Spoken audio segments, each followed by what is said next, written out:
English grammar में modals के कुछ और question practice, important questions easy से स्टार्ट हो गए, थोड़ा सा लेवल हार्ड करेंगे सीबीएसई एनसीईआरटी और यूपीएससी के अंदर जो आता है। देखो बेटा पहला क्वेश्चन देखो, यहाँ पे मार्क कर दो, खोलियो। देखो पहला क्वेश्चन क्या है बेटा, पहला क्वेश्चन है arrange the I dash arrange the flower for the bucket. Bucket क्या होता है बेटा, गुलदस्ता। फ्लावर क्या होते हैं, फूल। अरेंज का मतलब कि मैं अरेंज कर सकता हूँ फ्लावर्स को इस गुलदस्ते के लिए। तो मे आएगा या कैन आएगा? लो बेटा जरा दूर पकड़ो इसे, अब वीडियो शूट करो, ठीक है। चलो आपने घुमाना नहीं चाहिए था, तुमने घुमा दिया, चलो कोई बात नहीं बेटा, ठीक है। तो सबसे पहले इसका फॉर्म, इसका क्या होगा, कैन, मैं सकता हूँ। जिस बच्चे का ये ठीक है वो एक बात लगा लेना बाद में। अगला देखो, आई डैश बोरो या dash I borrow, dash I बोरो मतलब क्वेश्चन हुआ, dash I borrow the pen this pen from you. क्या मैं तुमसे ये पेन या ये कलम ले सकता हूँ?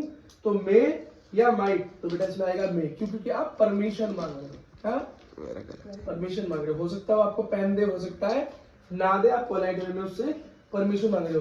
The teacher dash ask you to bring the homework, teacher आपसे शायद आपका होमवर्क भी मांग ले, आपसे आपका होमवर्क भी दिखाने को मांग ले। तो कैन या माइट, बेटा इसके अंदर आएगा माइट शायद, तो इसमें क्या है 100% श्योरिटी नहीं है। अगला क्या है, राज हैजंट स्टडीड वेल, राज ने अच्छे से पढ़ाई नहीं की है। ही डैश फेल हिज एग्जाम, वो शायद अपने एग्जाम में फेल हो जाए। तो शैल या माइट, तो बताएगा माइट, क्योंकि तो ये क्या है 100% श्योरिटी तो नहीं है, पर अच्छे से पढ़ा नहीं है, हो सकता है फेल हो जाए। नेक्स्ट देखो, my teacher dash speak 4 language, मेरे टीचर 4 भाषा बोल सकते हैं। तो मस्ट मतलब जरूर बोल सकते हैं, या कैन बोल सकते हैं, तो कैन आएगा, कैन, हाँ जी बोल सकते हैं।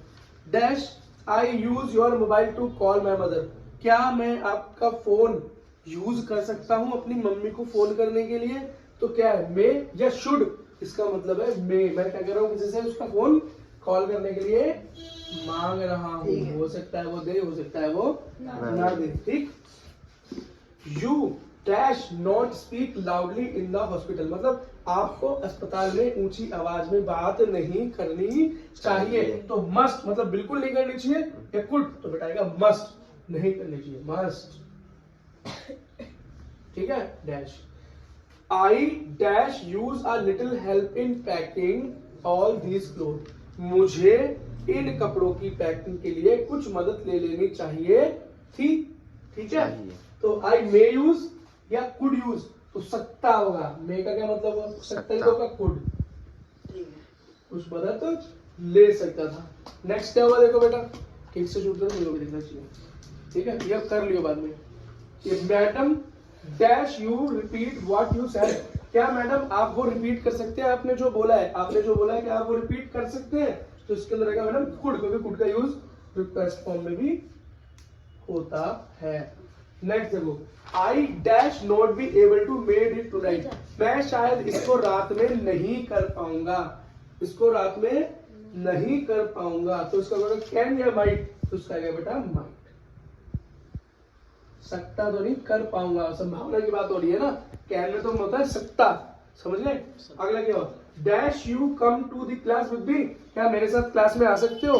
इसके अंदर आप किससे बोल रहे हो सकता है आपने किसी दोस्त से बात कर रहे हो, ऐसा लग रहा है ऐसे किसी दोस्त से बात कर रहे हो, तो क्या दोस्त से रिक्वेस्ट करते हो, क्या बोलते हो, परमिशन नहीं देते, उसको बोलता चल, उसमें कैन यू, ठीक है। Next, I dash not be any happier, अब मैं शायद और खुश नहीं हो पाऊंगा। हैप्पियर का मतलब खुश की अगली फॉर्म, मतलब और खुश नहीं हो पाऊंगा। तो कुड या माइट, तो बोलेगा could be, could not be any happier, ठीक है बेटा, समझ में आया। नीचे देखो, ये वाले सवाल देखो, इसके अंदर क्या है, छोटी कोशिश, I think I dash have failed the test but I am not sure, मैं शायद टेस्ट में फेल हो गया हूँ लेकिन मुझे अभी पक्की बात नहीं पता। ऐसे तुमको एग्जाम दे के आए, हो सकता है तुमने एग्जाम बहुत बेकार दिया, तो तुम कहते हो शायद मैं उसमें फेल हो जाऊं लेकिन अभी पक्का पता नहीं है। तो क्या बोलोगे? Could, might, will. देखो विल का यूज तो बिल्कुल भी नहीं होगा क्योंकि विल का यूज आगे के लिए होता है। अब माइट या कुड में से एक चीज हो सकती है, बताओ माइट या कुड में से कोई चीज हो सकती है। तो बेटा कुड की भी नहीं होगा क्योंकि पास्ट टेंस उसमें होगा माइट, संभावना के लिए। लास्ट में माइट यूज हुआ था ना यहाँ पे ऊपर 10वें में।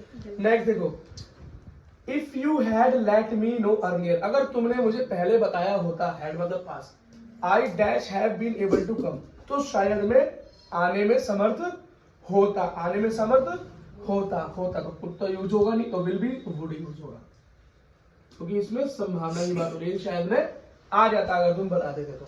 You dash help me, you must to help me, you should to help me, you have to help me, you have to help me आएगा हमेशा, हैव टू हेल्प मी, तुम्हें मेरी मदद करनी पड़ेगी। और यहाँ होता शुड टू, मतलब तुम्हें मेरी मदद करनी चाहिए, ये नहीं है। लेकिन मैं किससे बोल रहा हूँ, भाई तुझे तो मेरी मदद करनी ही पड़ेगी, तो have to. Last, the government dash vote on the issue tomorrow, it is scheduled for 10 AM। ये बोल रहा है कि गवर्नमेंट जो है इस इशू पे, किसी बात पे वोट करेगी और उसका कल 10 बजे शेड्यूल है हुआ है। तो शैल, विल, मे, वुड, माइट, बताओ इसमें से क्या होगा? तो करेगी ना, तो विल बात कर दो। ठीक है बेटा, ये कुछ इंपॉर्टेंट क्वेश्चन प्रैक्टिस थी। जिन बच्चों को बेटा यहाँ पर समझने में दिक्कत आ रही है, इस बोर्ड पे इधर दिखाओ, इस बोर्ड पे समझने में दिक्कत आ रही है कि मस्ट क्या है, कैन क्या है, माइट क्या है, शुड क्या है ना, विल क्या है, हैव क्या है, तो ये चीजें बेटा इधर देखो, तो ये चीजें बेटा तब समझ में आएंगी जब आप मॉडल्स को ठीक से समझ लोगे। और मॉडल्स को ठीक से समझने का एक ही तरीका है, आप हमारी पुरानी वीडियो मॉडल्स पे देखिए। कोई क्वेश्चन है, कोई सजेशन देना चाहते हो तो बेटा कमेंट्स कर सकते हो। All the best.